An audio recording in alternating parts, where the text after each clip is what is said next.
The Clemson University Tigers are first up. They are the 5th seed in the Midwest Regional. They are representing the Atlantic Coast Conference. They have advanced here from San Diego, where they defeated New Mexico State and Auburn. They'll play #1 seed Kansas in tomorrow night's first game at 6:09 p.m. The men's basketball contact is Ben Winterraud, and the head coach to my right is Brad Brownell. We're going to ask Brad to open up with a statement about his team being here in Omaha, and then we will go to questions. Brad, please. Well, obviously very excited about being here in Omaha. Couldn't be more pleased with the way our guys played out in San Diego. I thought we played some of the best basketball of our season, especially in the win over Auburn. Just thought we were very good on both ends, and it was just really a sweet situation for us. Really happy for our seniors who've been through some things here with our program, and couldn't be more excited about having the opportunity to play a great Kansas team.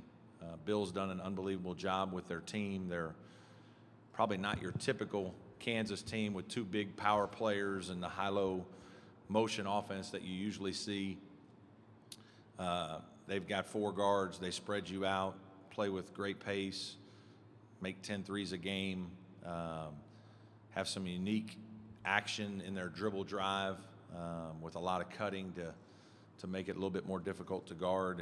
And obviously we know they're going to be a big Kansas contingent here. So we'll have to play extremely well, but really looking forward to the game.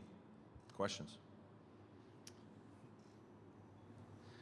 Right here to the left here, Brad. Brad, this week the NBA and USA Basketball released a set of recommendations and new rules they'd like to see implemented for youth basketball. High school shot clock, lower baskets, no zone defense, no three-point shot until 12 years old. What, as a college coach, what would you like to see developmentally change in youth basketball? I would be for a lot of those reasons or adjustments. My dad was a high school coach in Southern Indiana, so I grew up around the game, and you know, watching the game, it's very much overcoached at the youth age. And what I mean by that is everybody's trying to put plays in and play zone defenses instead of just teaching kids fundamentals and passing and dribbling and shooting skills. And I think playing on smaller goals is important to build good habits. I do think the shot clock is a good idea because it does force kids, especially as you begin to get older, and I wish we had it in high schools now because we have it in college, to make more individual plays. And there's going to be more possessions, so more plays are going to need to be made. So I do think those are all really good things. I'm a big proponent of man-to-man defense and teaching kids really how to play. I think we have way too many folks that are, again, trying to win 10-year-old championships instead of just let's get kids to enjoy the game and teach them how to play the game the right way. Yeah, Brad, Eric Olson with the Associated Press. Could you comment a little bit just on how this is kind of the ACC West basketball tournament, with the exception, of course, you play Kansas tomorrow. But does that do anything with the dynamic of it, just from a preparation standpoint, if you know, those two teams collide? It doesn't affect us here early, just because, you know, our focus has just been on Kansas. But certainly, you know, should we win, then, you know, whoever we play, we will have just played them in the last month. Obviously, Syracuse was our last regular season game up there. Duke, we played recently at our place. So, you know, the preparation in terms of a quick turnaround won't be as challenging as if it was somebody completely different like it was last week with Auburn. Again, I just think what the ACC has shown in this year's tournament, again, is just the quality of depth of the league. We obviously always have our blue blood powerhouses, but you know, you watch Florida State's in the Sweet 16. Syracuse has made it to the Sweet 16. Teams that finish in the middle or so of our league, if you can get in the tournament because of the way as competitive as our league is, you're going to have a chance to advance. It's just the type of teams we play, the quality of coaching, the quality of play, the different styles of play that are in our league, I think, make it unique or more unique than some of the other leagues where I think a lot of teams play almost the same. So I think all of those things, again, show that or help the teams in our league do well in this tournament.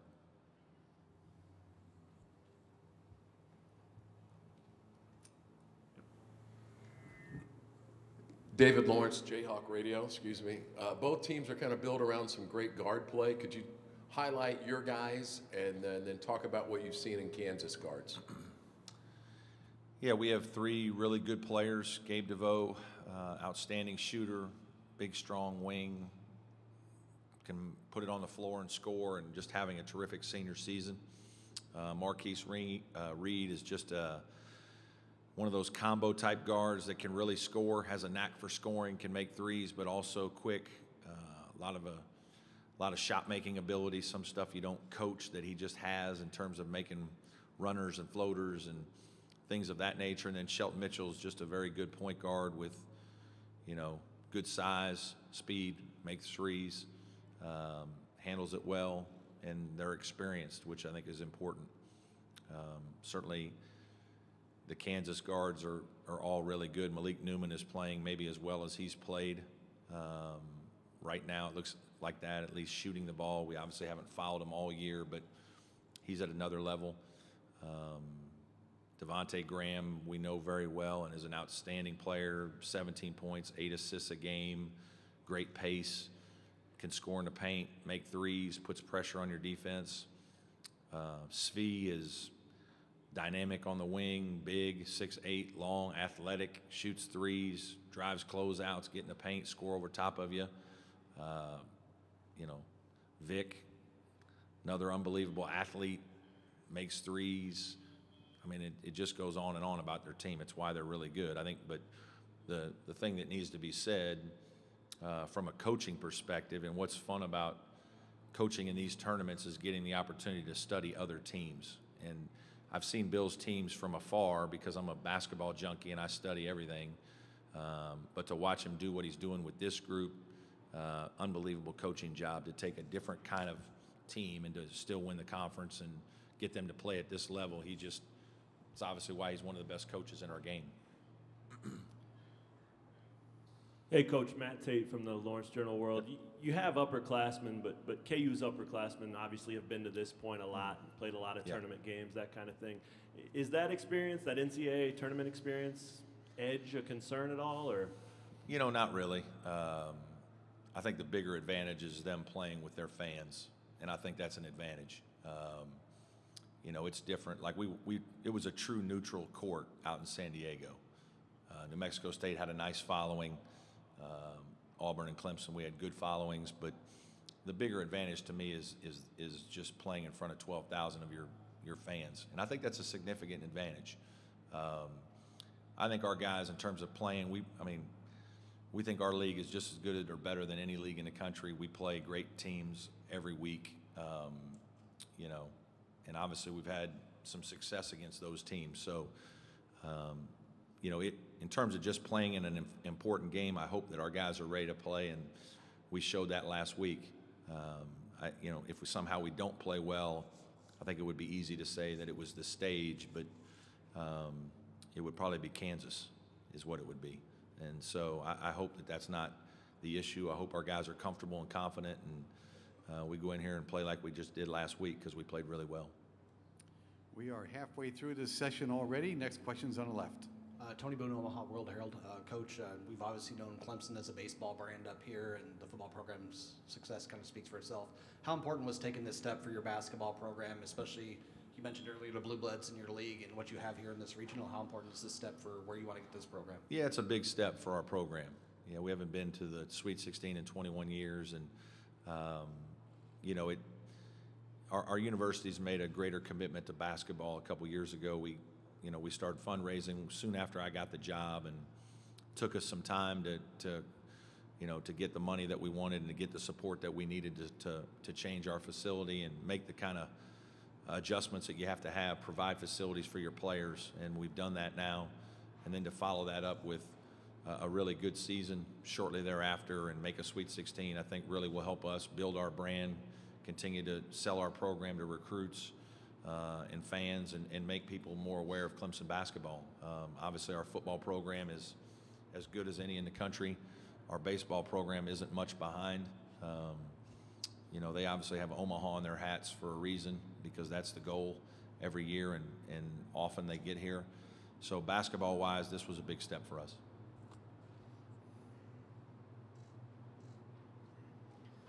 Yeah, Brad, Eric Olson again from the AP. Just as far as getting to this point, did you see anything in this team early that gave you any hint that maybe they'd be able to do what they've done, you know, like that Ohio State win early? Yeah, actually I did. I told our staff after we beat Florida down in Florida, and we had beaten Ohio State at Ohio State, that I thought we were Sweet 16 good. I really did. I thought I believed in this team from the start, though. And when we went to Spain on a foreign tour, I just left feeling unbelievably confident about our group, because I loved our leadership. I loved the synergy and spirit of our team. And I knew we had good players. I knew our starting five were good players and would play well this season. But then after we won at Ohio State and Florida, I told our staff I thought we were good enough to be in the Sweet 16 and maybe more. Now, after Dante got hurt at our 19th game, you know, I don't know if I felt that way. And maybe that's why this is even sweeter, is because our guys have really had to overcome significant adversity, and we've had to make adjustments as a coaching staff here in the last month of the season. And, you know, to our kids' credit, they've been extremely coachable and done the things we've asked them to do, and it's resulted in us finishing tied for third in the ACC and, you know, making it to the Sweet 16. Hi, Brad. Jesse Newell from the Kansas City Star. You mentioned earlier you kind of expect something from a Bill Self team offensively. Can you just take me through or what you thought when you popped in the tape and you saw what he was running this year? Well, I've seen him because they're on TV so much, and again, I watch games a lot. So I'd seen him play multiple Big 12 games. I don't sit there and watch from start to finish, but, you know, I'll peek at games that interest me for 20, 30 minutes a night and just kind of follow some things. And so I kind of had known that he was playing four guards, and they were doing a mix of some dribble drive and some pick and roll and really spacing the floor. And I just think it's really good stuff. And he's done a terrific job of, you know, figuring out the best way to use his personnel. And right now I feel like they're really clicking. They just look like in the last couple weeks that they're playing really high-level basketball.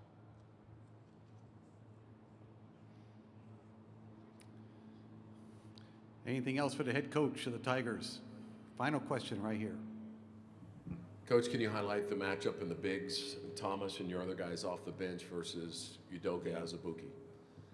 Well, he's obviously huge, and everybody you talk to about Kansas says, wait till you see him in person. So we know he's got great size, and he's extremely competitive and physical. That competitive, like you see a very good competitive spirit in him in terms of how he plays and how physical he is. And if he gets the ball into the basket, you really can't stop him. You know, we have to do a good job of trying to, at least if he gets it, make it be 6 or 8 feet away from the basket and make him make a bounce or two to try to make a play. You know, Eli and Mark for us need to make him guard. Like he has to, we can't just let him stand under the basket and dunk balls and not have to play defense. We've got to make him play defense as well. But he's obviously a big piece.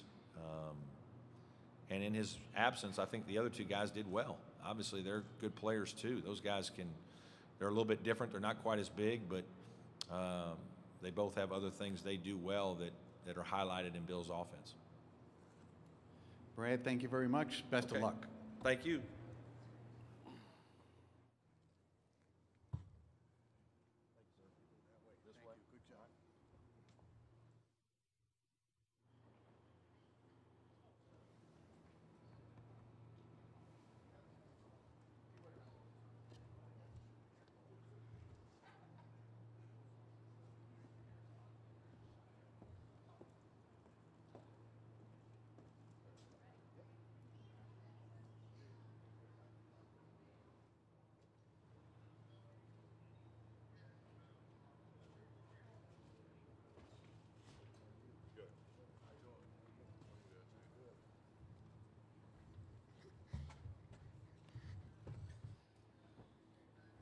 Student athletes for Clemson are now with us, Gabe DeVoe, Dante Grantham, and we will go straight to questions for a 15-minute session.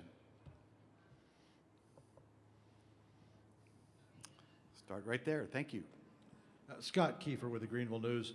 For both of you, you got back from the initial round and campus was basically empty because you guys were on spring break. Coach Brownell said the other day it was kind of a shame, but he thought y'all deserved some pats on the back from your fellow students. Do you share that sentiment? Gabe, you're first, please. Yeah, both. I wish they were there. It would have been nice having a little extra buzz around campus leading up into this weekend. But also, I think it was good for us in terms of, like Coach said, no distractions. We're able to rest up and get ready for this week. Yeah, I agree with Gabe. I mean, I wish fans was there just to celebrate with them and just give us encouragement of our hard work. But I'm happy that they were. And we needed a rest that day and just get ready for this game coming up.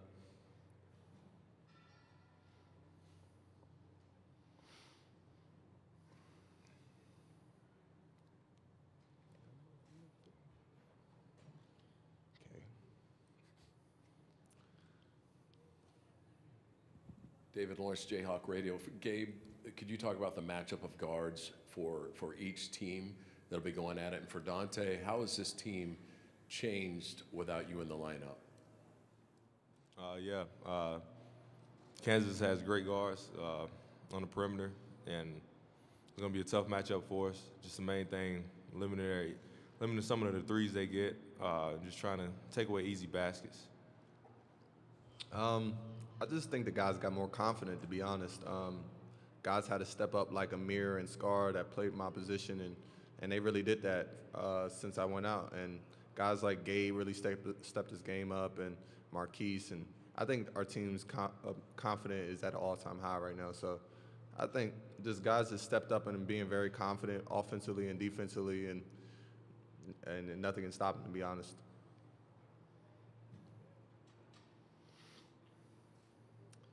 We'll run it right there. Carol? Mitch Sherman, ESPN.com. Dante, can you speak to the feelings, the emotions that you have this week and through the tournament, just as a result of your situation and having to watch your team like this?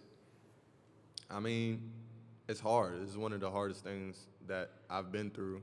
I mean, just to know that I've put in all the work in the off season, really dedicated myself to getting better, and our team, to be honest, really putting in the work, and just us dreaming about being here and me dreaming about being here since I was young, and just to go down with an injury my last year, it was tough, but I don't let it bother me that much.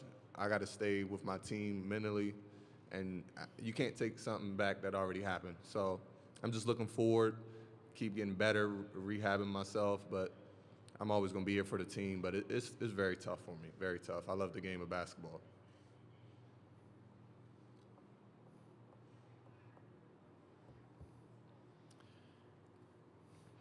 Anything else for the student athletes of Clemson? Okay, gentlemen, you're dismissed. Thank you very much, and best of luck.